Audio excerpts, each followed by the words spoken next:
मध्य प्रदेश के दौरे पर राष्ट्रपति द्रौपदी मुर्मू। इंदौर एयरपोर्ट पर सीएम डॉक्टर मोहन यादव ने राष्ट्रपति द्रौपदी मुर्मू का स्वागत किया। राज्यपाल मंगूभाई पटेल समेत कई जनप्रतिनिधि मौजूद रहे। सीएम डॉक्टर मोहन यादव ने कहा कि राष्ट्रपति का आगमन हमारे लिए गर्व की बात है। सीएम डॉक्टर मोहन यादव ने प्रधानमंत्री मोदी के नेतृत्व का भी जिक्र किया। राष्ट्रपति द्रौपदी मुर्मू चीता पुनर्वास परियोजना की प्रगति का जायजा लेंगी। राष्ट्रपति Droupadi Murmu sickle cell anaemia से जुड़े कार्यक्रम में भी शामिल होंगी। राष्ट्रपति द्रौपदी मुर्मू बैतूल में आदिवासी सशक्तिकरण कार्यक्रम में भाग लेंगी। राष्ट्रपति द्रौपदी मुर्मू ओंकारेश्वर में अंतर्राष्ट्रीय सिकल सेल दिवस समारोह में भी शामिल होंगी।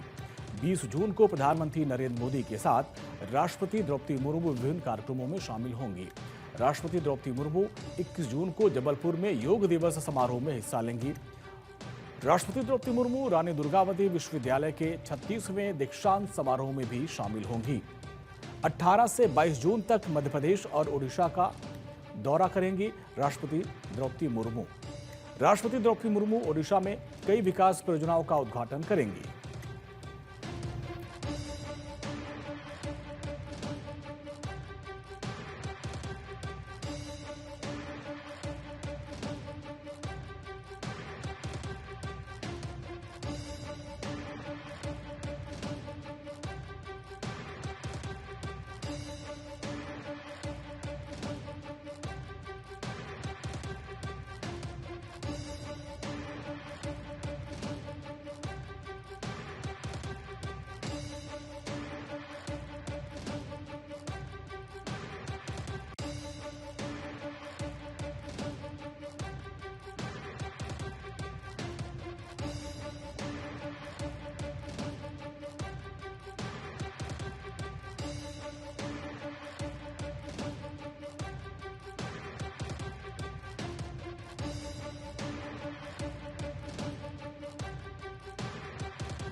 लोकसभा स्पीकर ओम बिरला ने बनाई आचार संहिता। स्पीकर के रूप में अपने आचरण की आचार संहिता। पश्चिम बंगाल में टीएमसी और महाराष्ट्र में शिवसेना यूबीटी के मुद्दे पर दिखा ओम बिरला का ये लोकतांत्रिक स्वरूप। बिना भेदभाव और पक्षपात के निष्पक्ष रूप से दोनों पक्षों को दिया सुनवाई का मौका। स्पीकर ओम बिरला के इस आचरण की टीएमसी और शिवसेना यूबीटी दोनों दलों में हो रही है तारीफ। इसके साथ ही सियासी गलियारों में हो रही ओम बिरला के मुक्त कंठ से प्रशंसा।